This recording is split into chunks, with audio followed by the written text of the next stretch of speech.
So the second sort of, again, thematic area was the concept of the virtual purchase journey. So reimagining the digital experience of the future, configuring products and services for a truly personalised online journey. So I think people have touched upon it already as we've sort of started the conversation, but it's, how's that property journey evolving to become more digitally inclusive? And I guess probably some of the conversation that we'll have is how do we do that in a way that is inclusive of all different types of buyers? I think so, particularly from a number of you talking about sort of Alistair and Tim for that older end of the spectrum. How do we make digital feel, safe for them? But I think, the journey itself today, it probably does live more in the physical world, but a combination of several factors mean that actually it's sort of encroaching a lot more into digital, and people are turning to those options to help them along those purchase or rental journeys, because it's simpler for them, and it joins the dots between lots of different and disparate often parts of that funnel. And I think also a lot of these technical solutions are being brought in and driven by actually delivering higher quality and qualified leads into that funnel. So I mention it again, but lockdown really, I think, shifted focus, particularly in part of the journey around the virtual viewing and how people had to sort of muster and get ready to present properties to prospective buyers, through a screen. And there's some debate about whether or not you should buy off a virtual viewing or numerous virtual viewings. There's a stat up there saying people may be keener to do so and a little bit more open to that. I think that's probably due to the pandemic, but it's also probably due to the behaviour of some of the house buyers and our ease and comfort of being made able to make sort of big decisions and transactions within the digital space that people sort of feel more comfortable with these days. But whatever we want to say, that they've proved popular with customers. You've got sort of Rightmove indexing about 10,000 properties with virtual viewings. Other portals have got them as search criteria. So there's something that people, definitely want. And I think, in the first instance, it's a good way, as sort of talked about, whittling down interests and looking at those more qualified buyers without having to get so many people over the doorstep. It also, virtual viewings help to support those trends about out of town searches where people can't necessarily get to the properties that they'd like to. It allows more people to experience the homes on offer. So it does feel like it's something that's here to stay. I think in terms of what's delivered, that's going to progress slightly in terms of that visual experience. But really, what we're sort of seeing is that richer and deeper experiences are in the development space. Where selling off plan is common, and a couple of you probably have got good experience, excellent experience of that are on the call today. And I think it's something that's obviously been recognised for some time about the importance of being able to show that space to customers when there aren't actually any necessarily bricks and mortar to walk around.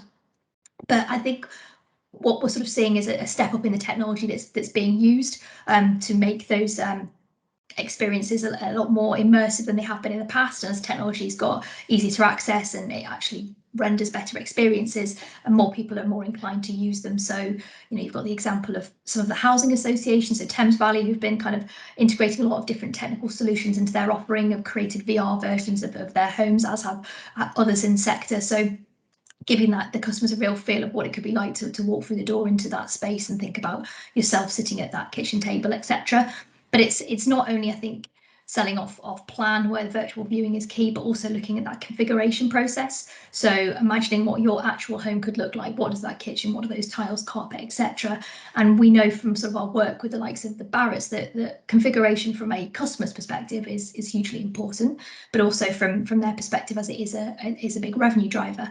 And what we've sort of seen is that not necessarily within the housing sector, but there's a lot good use of smarter technology in the B2B space, where companies have been using to sell things like fabrics or lighting, etc. So we work with Iguzzini, Camira, who have a job to promote their offerings to suppliers, so they choose them over other products. So we've been working with them to create experiences that show how you utilise light in a space, how you utilise fabrics and things, just bringing it all closer to the customer to get a much more realistic experience of what something might look like in situ. And we see that kind of technology could be integrated a little bit more into that virtual viewing and the virtual immersion space.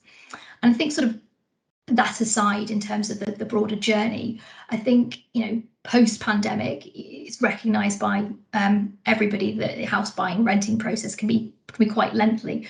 And, for that reason, that I think the market has seen a lot of platforms, quite mainstream platforms and products pop up that are joined to sort of the have been created to join up journeys for customers and for businesses through the digitization of these pretty manual processes that exist within the sector. I think one of the areas that a lot of focus has been put on is AI, and that's sort of putting that upfront part of the journey. So really, at the moment, that's being promoted under the guise of chatbots and virtual assistants who are there to help manage, helping property owners manage queries, to direct people in the right way, and that's something that's proving quite popular.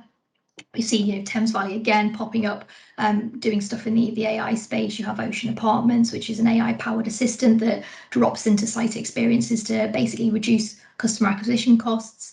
But then also there's things that have been used from AI. So chatbots have been used by Thames Valley to speed up affordability checking processes, and just basically that top part of the funnel, again, looking for those more qualified leads and getting people down the sort of right track rather than having to use, I guess, real people to manage part of that process.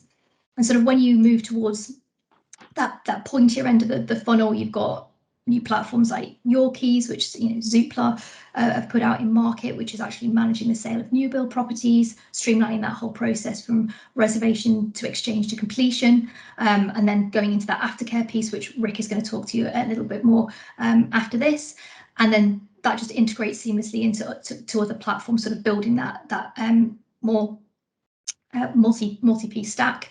And then we've got better integration of systems. So from, again, a really pragmatic perspective, we're seeing people utilize their CRM systems a lot more and connecting that. I think, Tim, you were talking about getting data and insight, but about people are doing that by better integrating their sort of CRM systems with their DXPs, etc., and sort of weaving all these platforms in together to get more of a holistic or single views of customers and their behaviour across lots of different sites. So another housing provider, they seem to be doing a lot of interesting things. Notting Hill Genesis, they use a cloud solution that's connected to Dynamics, which actually digitizes a lot of their journey. So they know where anybody is at any given time. They can start to onboard them within that housing process. They can do all their contracts, etc., all that self-service documentation. And this is something that we have looked at and worked with the likes of Winkworth, where we integrated a number of their different CRM systems so that we again got that more holistic and singular view of a prospect as they turn from unknown to known and get further down that funnel. So typically within that, I guess, that virtual buying space, there's a lot going on right at the beginning of the funnel, with probably some more tactical implementations of AI, but then some more heavy lifting towards the pointier end of integrating a lot of different platforms together to create a more joined up experience.